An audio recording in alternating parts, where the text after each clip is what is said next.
Ora, vamos então proceder aqui ao unboxing do novo Phantom 4. Ora, vamos ver o que temos aqui dentro.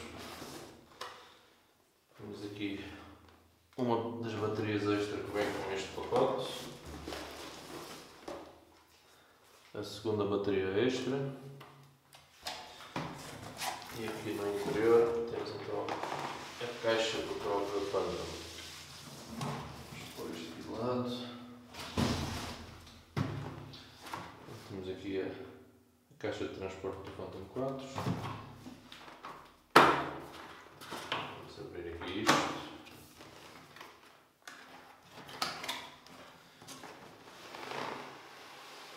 No interior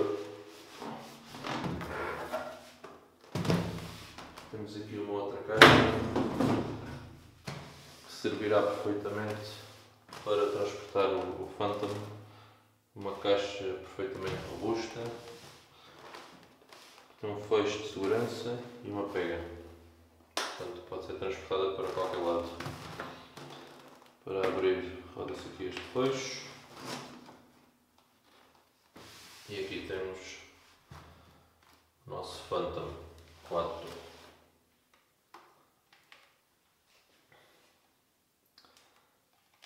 À primeira vista, em termos de materiais, nota-se que é um material muito mais robusto que o Phantom 3.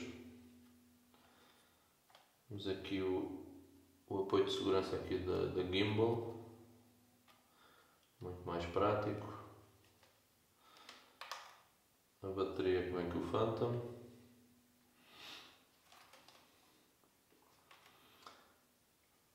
A gimbal vem apoiada nos dois lados, ao contrário do Phantom 3, portanto será também mais robusto.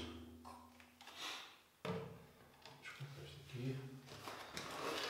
Ora, temos aqui o comando.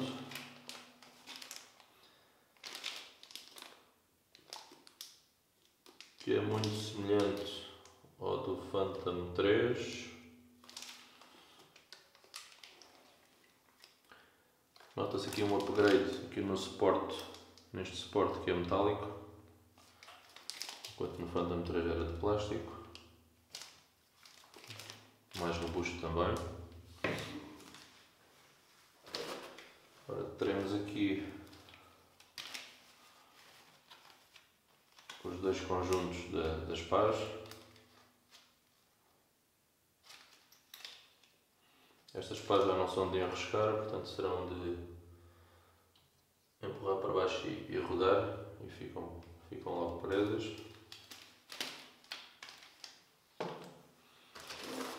Agora aqui teremos o carregador.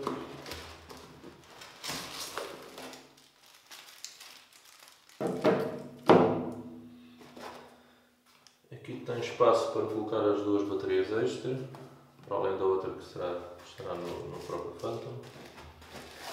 Aqui os cabos USB, micro USB e o outro adaptador. E aqui os manuais, vários manuais aqui do Phantom. Portanto, um equipamento à primeira vista, um bom upgrade ao Phantom 3. Veremos como funciona.